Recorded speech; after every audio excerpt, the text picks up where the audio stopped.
Well, hey there. Thanks for being a part of the Christian Media Marketing Show. My name is John, and each week that I get to do this is just one of the highlights of my week is to spend some time with you all. I am thankful for those of you who are joining us live, as well of those of you who are watching the show later on our YouTube channel or our Facebook page and being able to respond back to us with questions that you have. This show is every week. It starts at 10. Actually, it starts at 10:02, and that's a little bit on purpose because one of the verses in the Bible that's really important to me is where Jesus says that the harvest is plentiful. Luke 10:2. The harvest is plentiful, but the workers are few. And so he says to pray. And that is my hope, is that this is a show that will help you, but ultimately what we do is a spiritual endeavor. That what we're trying to do is to help people find those who are seeking in their context. And so, Angie, good morning to you as well. Thanks for being a part of the show. Thanks for leaving a comment. For the rest of you, if you are watching this live and want to give me a thumbs up or a heart, just no angry face emoticons, okay? None of those things happening. But if you're there, if you want to tell us where you're watching from, if you're watching us live, I'd love to hear that. If this is your first time watching the show, here's what's going to happen. We're going to have some questions and answer here. This is the first part of the show, just for a few minutes. I want to cover some of the things of emails and messages that I'm getting from people throughout the week so that maybe they can help you with questions that you might have.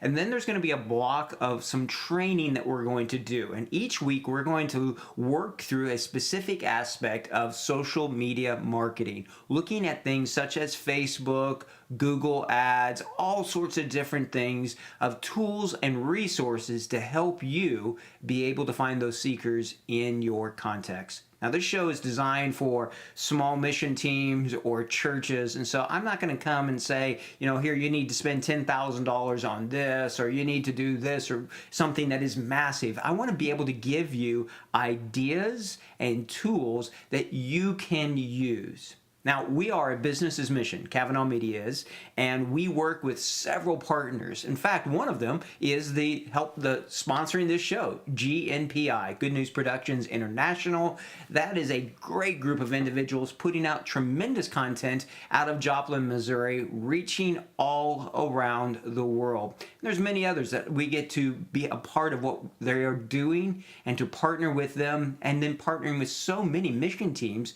to actually run their ads for them. We do the ad management part. So from the experience of what we're doing in over 73 different countries with, at this point, over 18 different mission organizations, we want to share that with you. And so I'm just a part of that. I'm the face. I'm the Q&A guy here that's going to be answering part of that. But there's a whole team of people here now at Kavanaugh Media that are doing that.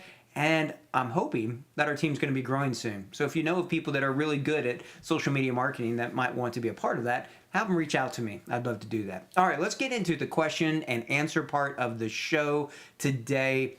I want to look at a couple things that I've been asked. First one is this one. My ads keep getting rejected. Any ideas as to why? I get asked that, unfortunately, quite a bit. All right, and so it's been happening more and more. This process, specifically on Facebook, okay, the ads have been rejected. There's two parts to this.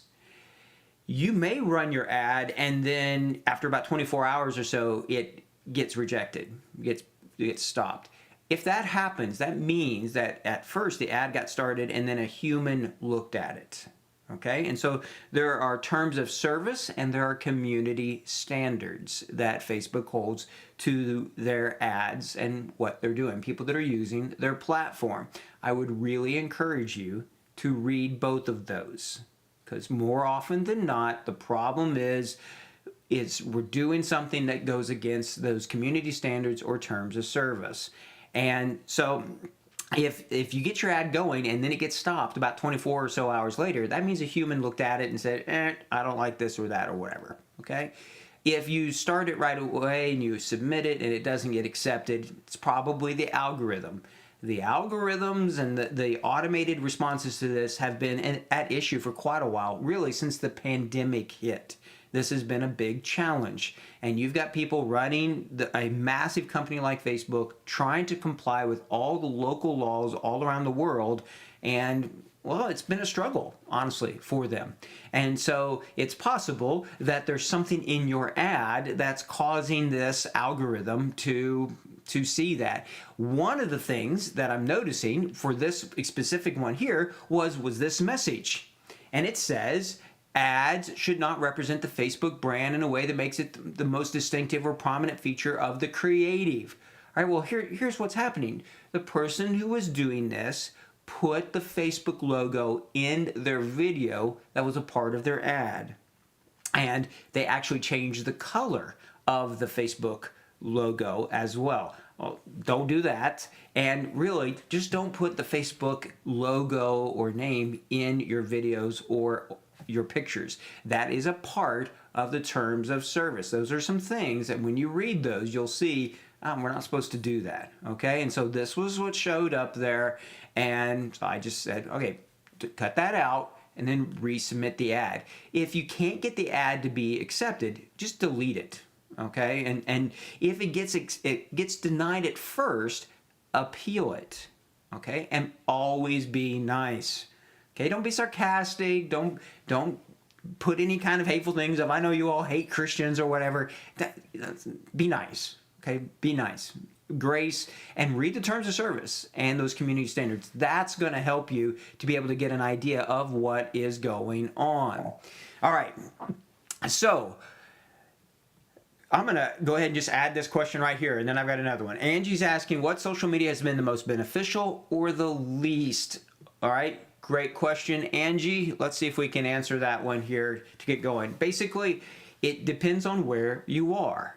Now, if you look at global things, Facebook by far is used all around the world. There's people that go, I hate Facebook or this or that or whatever else. Most often it's in the US that people are saying these things. Not necessarily always, but that's a part of it. But it could be, there's certain countries that we work in where we use Twitter almost predominantly, just that one. It just depends on who you're trying to reach, your target persona in one sense. Who are these people that God is calling you to reach out to? And then where are they? So that takes some research. There's actually on my podcast show that I do every week, there is a whole episode that we did just about this, about how to find out where people are and what are they saying? What questions are they having? And in fact, in today's show, you're going to get a little bit of that as well. I'll show you some of that. Least beneficial for me are the ones where I can't run ads, because if I can't target where I'm putting my content, then I'm just kind of throwing stuff out there. And so that's why I don't worry as much about organic or non-paid as I do on the paid side, so that we can expedite this process of finding seekers. So thank you for the question, Angie. Appreciate that. All right, here's another question that we get asked about. Not as often, but this week I was asked about it. And so I'm going to bring it up here. What about subtitles on Facebook videos? All right, here's the thing. Let's say you create some great video, or you have something you're going to want to use. Well, you're going to need, first of all, you do not want to put that video straight on your website and serve it from there. You're going to want to put it on some sort of server such as Vimeo or YouTube, someplace like that, all right? And then if you want to use that video in Facebook, here's what I'm going to ask you to do. Encode it and upload it directly to Facebook. Now, you can just take the regular video and just upload it, and that's fine. Don't worry about the encoding part with that, but just upload that video directly to Facebook. Don't put a YouTube link. Don't put a YouTube link in your Facebook post. Those two are competing companies. And so I'm almost positive the algorithm is not going to reward you when you're putting a competitor on Facebook.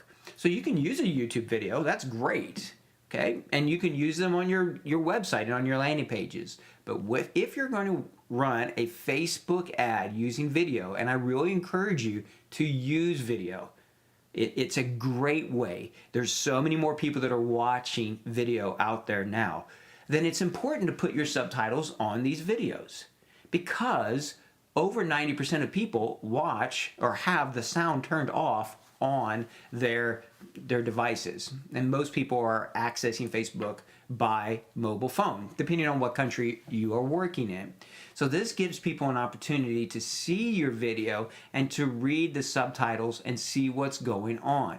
Now, if you upload that video directly to Facebook, it will try to transcribe that, which is not bad. That's what it's doing for like this live video. So I've been pretty impressed by that, but it's not 100%. And if you've ever had a Siri fail, okay, any of you ever have that, you can give me a thumbs up in the comment section if you've ever had that happen. I have. Even talking to my own kids, Siri decided to drop the F-bomb one time as I was doing voice to text. So voice to text subtitles sometimes doesn't work awesome. And so you want to go back in and proofread them, okay? But another way you can do that is by uploading the video to YouTube. I'm going to show you live here what I'm talking about. All right, so I'm on right now. This is live on my YouTube channel. And so when you're on the YouTube, then what you could do, I'll show you where to get this. I'm going to go to my videos, and then on my videos right here, then you're going to see all the ones that you have listed. Now I'm going to click over here on details, and then right over here on the left, which actually my picture is blocking it looks like, but there's a thing that says subtitles. I'm going to click on that. And now here, after I've uploaded the video, after a few minutes, it has transcribed my subtitles. Now you can go in there and you can edit them. All right, and so here it is. Here's a lot of text and a lot of things that are happening, but you can also, once you have those subtitles there, if you click on these three little dots, you can download what's called an SRT file. Once you have that SRT file, then that's what you could use to upload your video to Facebook, and then you can upload that SRT file to Facebook. There's going to be, what you're going to see is it's got some timing. So it's going to say like 0 seconds to 2 seconds. Here's the words or phrases. You can edit them in YouTube. I would encourage you to do that before you download them. And then you can upload that. The only thing else with that is that there's a certain way you need to name that file when you're uploading it to Facebook. Okay?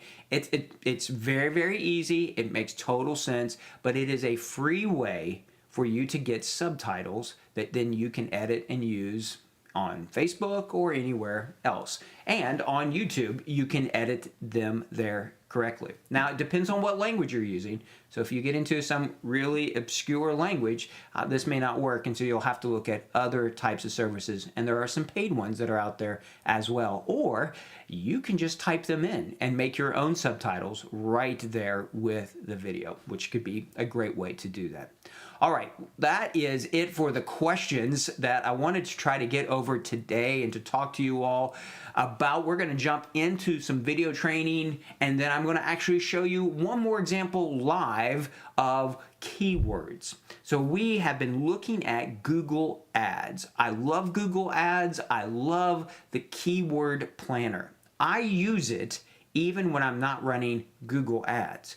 It gives me an idea about what people are searching for. It gives me an idea about what phrases people are using.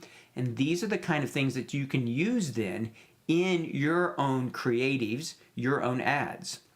So in your headlines, in the copy of your ads, on your posts, in your blogs, wherever you're using words, this can give you an idea about what words the people you want to reach with the gospel are using and what they are searching for. What words are they searching for? And what I love about that is it really gives you a glimpse into what is happening in people's lives. What is going on? So if you were to look at my search history, you're going to see things like fly fishing and amateur radio and some travel stuff of what we just did and places to go and coupon codes or whatever else. But there's also just phrases that I put in there. And that is very telling about what is going on in my life. And so if somebody was trying to reach me with a targeted ad. They're trying to put an ad in front of me on my device that speaks to the things that I am looking for. And that's really important. So when there's somebody who is seeking to know Jesus, we want to see what phrases and words. Now, it's not going to be an individual, it's going to be bulk.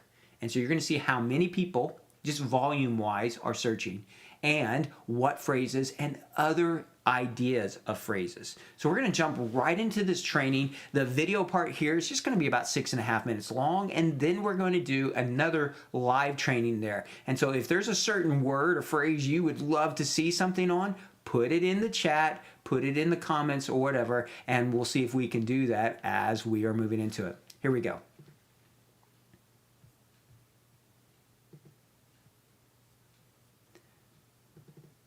One of the most important things that you can do when you're using Google AdWords is to use keywords and keyword searching to help make sure that your ads are getting in front of the right people. You can also use this if you're doing Facebook ads to get a better understanding of the persona of the people you're trying to target in that social channel as well. To do your keyword searching, you'll come up here and click on this little wrench icon. Then go to Keyword Planner. At this point, you're going to be given two different options: find keywords, or you can also look for search volume and forecast. This is great for benchmarking, seeing the competition of words, and to see how much Google thinks you'll have to pay to get certain results. But for this video, we're just going to start here with keywords. So when you click on it, you're going to put a word in. We'll type the word Bible and then just get started. You have to choose your location, choose what the language is, and choose the search networks that you're wanting to use. If I were to choose a different language, say Croatian, I would need to type the word for Bible in that language here as well. So the word Bible, according to Google, is searched with very high competition. The average monthly search volume is 1 million to 10 million. And to get towards the top of the page, you're going to have to pay somewhere between 67 cents to $2.45 on average to show up in their search results. So when we're looking for keywords, one of the strategies we can do is to look for words where there's low competition and where the amount of searches are still high. So you can look through this list and you can sort by competition, average monthly searches, but it also gives you ideas of other words that you could use in your targeting. And we're going to use these in our campaigns as part of our ad groups that we set up. So we're looking for search volume, we're looking for relevance, we're looking for competition. We can download all of these keywords so that we can then use them in Excel to sort them. And when you're armed with your keywords, it's important that you set them up to be used so that they can be matched closely to the person that you're trying to reach, so that that will trigger your ad in front of them. Now, there are 5 main types of keyword options. There's a broad match modifier, a phrase match, an exact match, and a negative match. It's beyond the scope of these videos to go into each of those, but the first one is broad match, and that's by default, that every keyword is set for a broad match. And this means that your ads can show for things that match your keyword or for words that are closely related, like synonyms or common misspellings. Broad match will even match with longer phrases that also contain your keywords. So broad match is a good way to get started. You can put more keywords in here. You can type the word Jesus Christ, click Get Results, and it will show you those phrases in here as well. So this is a way to begin to narrow down what words you want to target to show up in front of your persona, and you can use the keyword planner as a way to better understand your target persona as well. What phrases, what words are they searching for when they're looking and have spiritual questions? When doing keyword searching and using Google's Keyword Planner, which you can get to by clicking on the icon and then going to Keyword Planner, it will give you these two options when you first get started: finding keywords and get search volume and forecast. So we'll put a keyword or a phrase that we can put in here, and then you just put a comma in between the ones that you want to search. We'll get started with Bible. Now again, you choose your location, the language, and the search networks. If you're going to be searching using a certain language, say Chinese, you would need to type the word 圣经. You would need to type the Chinese word in your search words that you're searching here that would match the location. So here, Google tells us that in the United States, with those using the English language among Google and their search partners, the word Bible on a monthly basis would have, if you spent 170,000, you would get 130,000 clicks. Now, I don't know about your ministry, but I don't have 170,000, but I am looking at the cost per click. I'm looking at the impressions, the cost, but right over here, the average cost per click and the click through ratio, your CTR. This gives me a benchmark to be able to then look at my own ads and see, am I getting a click through ratio of 3.4? Or is it costing me around $1.30 to $1.40 of advertisement to get people who are searching, who will click on my ads? Or is it costing me around $1.30 to $1.40 for people to click on my ads to go on through? Once I pick out these words, I can begin to create a campaign using this data right here. I can download the plan. I can also look for negative keywords. And negative keywords are words that I don't want to trigger ads to show up in front of people. So if I want Bible but not King James, then I would type in the negative keywords of King James. And that will make sure that if people type in King James Version or King James Bible, that my ad would not show up in front of them. So using both positive and negative and getting these forecasts, you can have a better idea of what words your persona is using and searching, and it can give you some benchmarks about what your ads might look like as you prepare to see a media to disciple making movement. All right, so the keywords there are going to be what are the ones that Google, when somebody is searching for them, that's when your ad will show up. Now remember, Google and Facebook ads are kind of two different worlds. Facebook ads, the way I describe it, are push ads. In other words, somebody is on Facebook or Instagram and they're looking for pictures of cats or whatever, and you're pushing content in front of them that is going to be in their feed. And so the more targeted it is, the better it makes sense.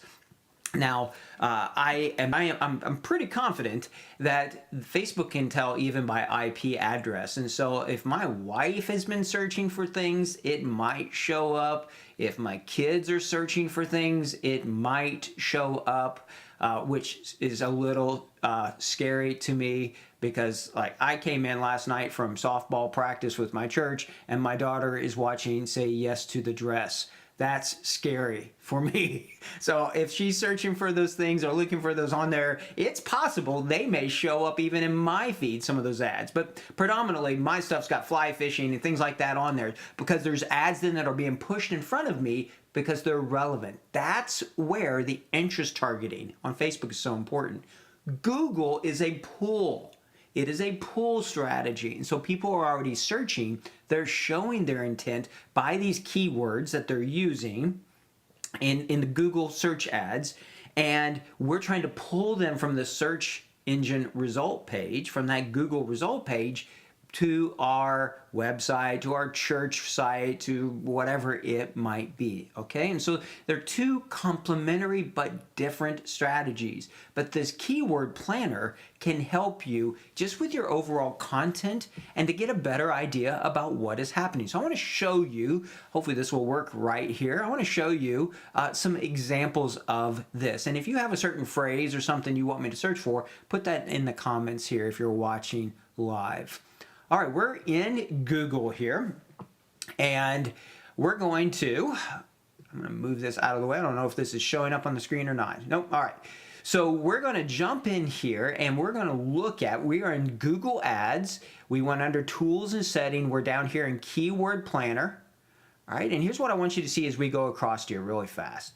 This is location, what language you're searching in, what networks you want. If you want Google and their search partners, we're going to click on that.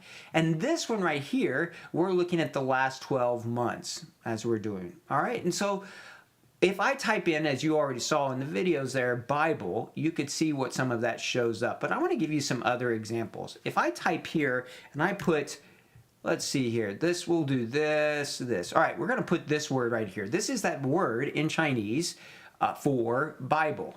All right, and so I'm going to put in Shengjing right here. I'm also going to come down here, and another cool thing you can do is you can put a domain in as a filter. All right, and so it's going to look at what they do on that site. So let's go ahead here and put YouVersion, and then we're going to click Get Results. All right, and so as we're looking at this, here's that word. In the United States, those who are using English, it's showing for the YouVersion, I think is what's adding to some of this volume. 1 to 10,000 people in all of the United States. It's not got a lot of competition, and it's costing somewhere between 29 cents to 77 cents per person to do that and to look at that. Now, let's look and change the location. We're going to get rid of the United States there, and then I'm going to put Taiwan. And so it says here 19 million there. We're going to hit save. There we go. So in Taiwan, the volume is less and makes sense. They're unreached. There's not very many Christians there. So it's 10,000 to 100,000. Now you might think, well, that's, and I do too, that's a lot. That's great. That means people are searching for those words. We could add other words up here as well. Now, interestingly, as you look at this, this is even giving you other suggested words. This is the word here for prayer. So it says if you add this word, and now we're going to get results. Let's see what happens there. All right, so there, if we add prayer, we get another 10 to 100,000 people, but it's costing more on these words right over there. All right, and so that's one way we can do that, is to come in here and using these things. Now I'm going to get this off, and let's see how that does with it. So we'll get results there. See, no real impact there on these words. Now, if I get rid of these words, I'm going to come back up here, and we're going to go to the United States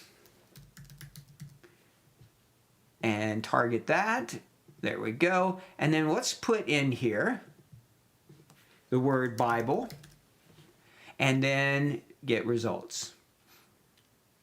All right, so 100 to 1 million people in the United States. This is monthly searches for Bible, 41 cents to $2, medium competition. And then it gives you some other words that you could see that have low competition, but still a fair amount of volume. All right, well, let's try a different word here, and let's type in the word church. Now, when we look in all of the United States in English for the word church, it's got 100 to 1 million monthly searches. And so it's costing about $1 to $3 for people to do that. But let's say we don't want to, in your church, if you're in the United States or wherever you are, you could change the words and the language. Let's target it down even more specific. So I live in the town of Maryville, Tennessee. It's pronounced Maryville or Marvel. All right, and so that's how you pronounce it. And here's Maryville, Tennessee. And when you hit save, how many people are searching or using the word church? About 100 to 1,000 per month. All right, and here's churches near me. So that would be interesting. That could be one. And so it doesn't have enough volume here to give you cost. But what's interesting on this is that the cost could be really low. So when a person comes to your city or they move to your area, you can target on Facebook people who have moved, and you could use Google to put an ad for your church for anyone who is searching for a church near me. That's what we did when we moved down here to Maryville, Tennessee just about a year ago. One other thing here I want to show you is that when you just go to Google itself, let's say I'm going to type here for Bible. There we go. All right, now so this is the search engine result page. This is Google's results for when you search for that word, and it's going to bring up all sorts of stuff over here. Here's Wikipedia coming into it. Here's sites where you could go. Here's what I want you to see is that as you're looking at content or whatever, who actually wrote the Bible? See these questions here? These are questions that people are asking. And so it's a great way for you to know what kind of questions are people asking out there. There's videos. That's why I said video is so important, because it's being really highlighted by Google and others. And so you can see different videos. But you can also see down at the bottom of the page, you can see these are the same words that the keyword planner is doing. So even if you don't have a Google Ads account, you can jump into just Google and do some searches and see some of these other phrases that people are using. All right. So I hope that helps you get an idea a little bit about how to use this great tool, how you can look even in your city, you can look in your region or your country, you can search by language, and it's going to tell you so much more about the people who you're trying to reach with the good news. So next week, Lord willing, that we're going to look at then how to create the Google ad. So we've got the account, we've got the keywords that we want to use. Next, we're going to go ahead and create an actual search Google ad, one of the text Google ads. So that's what we're going to be looking at next week. If Jesus doesn't come back, that's what, and I'm healthy, that's what we're going to do together. Couple things as we finish up today. Will you, as this little graphic is showing here on the screen, will you subscribe to this channel and to my Facebook page? Will you share this with others? All right, we're not charging for this. If you go to my website at cavanaughmedia.com, we have a lot of courses. We have ad examples on there. We charge when people need one-on-one coaching and service from us, or we charge, I think, a really fair amount to just run the ads for mission teams or churches, whatever that might be. But all of our training, all of our coaching on here is free, and we would love for as many people as possible to be blessed by that, as well as the Christian Media Marketing Podcast, which you can find on Spotify and FM and Apple, all of those. It comes out a new one every Friday at 1:15 in the morning, Eastern Standard Time. So if you're over in the European area, have some coffee, listen to the podcast. I try to keep it short and it just address one little thing. And you can see all of the previous over 90 episodes of the podcast on our website as well, and search for specific topics. All right, I hope that this has been a help to you all today. I really love this tool of the Keyword Planner, and I'm thankful to spend some time with you all today. As always, if you have questions, reach out to us. If you have things you would like for us to address in this show, please send us a message, let us know. Until next time, keep pressing forward, trying to make Jesus famous. Take care.